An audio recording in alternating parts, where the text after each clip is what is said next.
Pagi warganet semua, ketemu dengan saya lagi, Dr. Caroline Tirtajasa, SPOGK. Banyak pasien menanyakan ke saya, apa sih dok makanan-makanan yang bisa bikin saya cepat hamil? Ya, atau apa sih dok pantangan-pantangannya supaya saya bisa segera hamil? Nah, jadi intinya sebetulnya adalah makanan sehat. Pantangannya justru yang jelek-jelek ya, seperti junk food, merokok, polutan-polutan lingkungan, asap kendaraan bermotor, itu yang harus dihindari. Itu intinya sebetulnya itu ya. Jadi tidak ada suatu makanan tertentu yang khusus yang harus dimakan banyak supaya bisa cepat hamil. Contohnya misalnya makan toge sekilo 2 kilo sehari itu juga tidak akan membantu ya. Makanan tertentu misalnya kerang, daging kambing misalnya bisa mitosnya bisa membuat segera hamil, itu juga tidak benar ya. Jadi makan selalu makanan berimbang. Intinya adalah makanan yang kita makan harus makanan sehat. Makanan sehat itu adalah makanan yang segar, fresh, dan bebas dari polutan lingkungan tentunya. Ya, makan sayur, kalau sayurnya disemprot pestisida ya samanya bohong. Makan daging segar tapi sapinya atau ayamnya disuntik hormon, samanya bohong juga ya.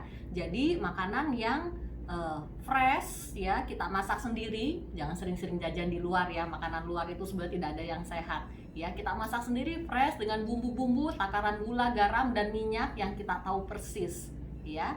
Nah, sekarang kita lihat ya contoh makanan sehat apa saja sih. Oh ya, satu hal lagi mengenai diet keto ya, itu juga tidak baik ya untuk fertility dan untuk kesehatan secara keseluruhan. Jadi saya tidak pernah menganjurkan diet keto. Untuk diet yang rendah karbo di sini maksudnya bukan rendah-rendah banget dan harus makan lemak, itu tidak ya. Jadi diet rendah karbo itu hanya menghindari gula rafinasi. Ya, gula rafinasi itu ya gula pasir misalnya, ya, sirup segala macam bentuknya ya, bentuk sugar, fruktosa, glukosa, itu yang harus dihindari ya. Nasi, karbohidrat, kentang itu juga sedapat mungkin ditekan. Karbohidrat yang terbaik adalah dari sayur ya. Sayur-sayur mentah, organik, selada yang bersih itu juga sangat baik dikonsumsi. Nah, sekarang kita lihat slide ini. Ini fertility diet ya. Di sini dikatakan makanan-makanan untuk meningkatkan kesuburan. Ya, intinya sebetulnya makanan sehat ya. Mulai dari karbohidrat, kita lihat contohnya. Karbohidrat ini harus dikonsumsi sebanyak 45-65% dari keseluruhan total kalori per hari, kira-kiranya aja ya. Nah, lihat di sini contoh karbohidrat yang baik tuh kebanyakan sayur-sayur ya. Sayur-sayur, biji-bijian ya. Biji-bijian itu maksudnya seperti kacang-kacangan ya, biji-biji lentils ya, gandum, serat-serat ya, buah-buahan, ini juga termasuk kompleks karbohidrat ya. Kemudian lean protein sebanyak 10-35% dari keseluruhan total ya. Lean protein ini adalah protein yang tidak dengan lemak ya, tidak dengan fatnya. Jadi kalau beli daging yang khas dalam, tidak pakai lemak ya. Kalau pilih ayam, ayamnya yang bagian dada ya, dan ayamnya juga ayam organik kalau bisa ya. Sekarang sudah banyak ayam organik di mana-mana. Jadi jangan yang ayamnya dikasih makan pelet atau disuntik hormon ya. Nah, protein itu sebenarnya ada dua, ada protein hewani, ada protein nabati ya. Itu diimbang-imbangi saja ya. Kalau makan tahu tempe, ada mitos tuh, makan tahu tempe katanya bisa bikin endometriosis atau menyebabkan miom. Itu tidak benar, itu mitos.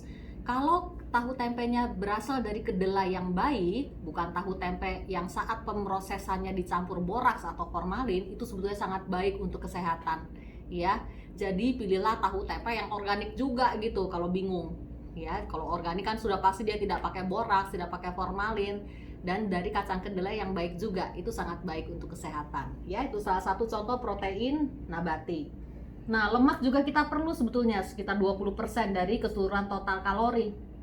Lemak itu, yang lemak sehat didapat dari misalnya ikan-ikan. Ya, lemak ikan ini adalah termasuk lemak yang sehat.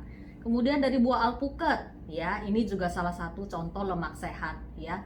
Ikan juga tidak harus ikan salmon, ya, ikan salmon boleh kalau ada. Tapi kalau nggak ada ikan salmon, bisa pakai ikan kembung. Misalnya ya, ikan kembung juga kadar proteinnya dikatakan oleh seorang ahli gizi lebih tinggi bahkan dari ikan salmon ya. Nah, sekarang kita lihat makanan yang harus dihindari. Makanan yang harus dihindari adalah makanan yang mengandung trans fat ya, jadi lemak yang tidak baik. Refined sugar, jadi gula yang terafinasi, yang tadi saya bilang gula putih, tepung-tepung putih, tepung terigu, itu sebetulnya gula terafinasi adalah model gula yang cepat sekali diubah menjadi gula dalam darah. Ya, itu tidak kita anjurkan. Ya, kemudian protein dari hewani yang banyak lemaknya, ya, terlalu banyak kafein dan alkohol, itu juga harus dihindarkan, ya. Makanan-makanan yang highly processed food seperti ini, model Kentucky, kentang goreng, french fries, saus-saus, nih kadar gula dan garamnya sangat tinggi ya. Ini semua juga harus dihindari.